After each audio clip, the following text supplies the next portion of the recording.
Hello. Happy hump day. Happy middle of the week. Thanks for stopping by. Thanks for giving me a few minutes of your time.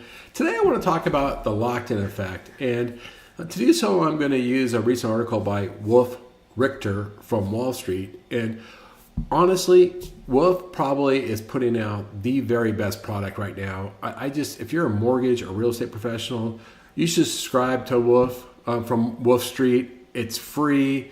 He has probably the most relevant data, fantastic charts and graphs. I'll show you some in a minute. But I'm talking like almost every day, I get something of true value from Wolf Richter and Wolf Street. And today's no different. Today, his article is Life Happens, quote, locked in, unquote, homeowners pay off below 4% mortgages. The share drops to 54%, lowest since Q4 2020. What is he talking about? What he's talking about is the amount of outstanding mortgages with a 4% handle or lower has dropped from 65.1% of total outstanding mortgages in Q1 2022 to just, today, 54% in Q4 2024.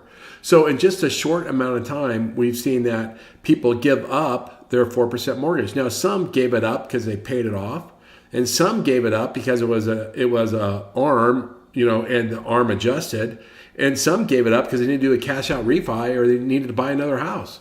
And so today, outstanding mortgages below 4% is only 54.1%. Now, if you go to 3%, those people that have 3% mortgages, it's dropped from that same Q1 2022 of 24.6% to 20.9%.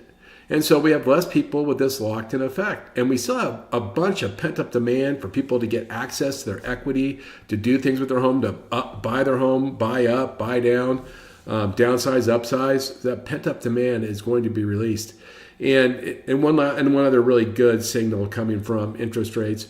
Right now, the amount of outstanding mortgages above 6% has increased to 18%. Which is triple what it was just recently. So 3 times as many people now have a rate above 6%. And here's what we find, especially in first-time home buyers. First-time home buyers, when they think of is a rate good or is a rate bad, they don't go, gosh, what were the rates in 2020? 2021, that's not what they think. And we've talked about this before. What they think about is what were the rates last year? What were the rates 6 months ago? And so last year the rates were 7.5%. Today they're 6.5%. So to a first-time home buyer, rates have dramatically improved. And so you see people getting off the fence and buying homes. Now I want to share you some. I'm going to share some of the data from Wolf's article. Here's his article right here. As you can see, it's just great stuff. His first chart, this is share. The red is the share of outstanding mortgages below 4%. You can see where it peaked at 65% there in Q1 2022. And you can see now that it's dropped below 55%. And so a significant improvement. And you see the same thing here with the 3% trend line. So definitely people are starting to give up those lower mortgages.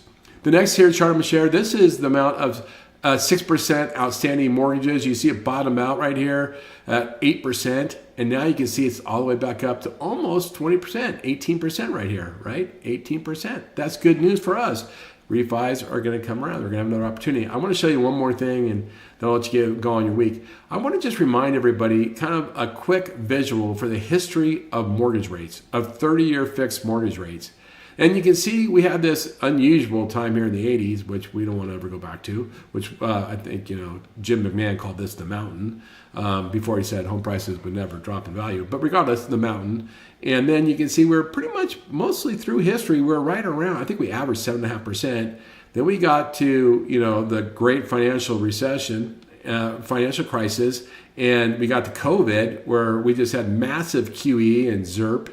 Right? And so we're only right now getting back to normal. We're normal. We're actually a little bit below historic average, but this is what normal interest rates look like. And so Wolf does a good job calling this the normal-ish range.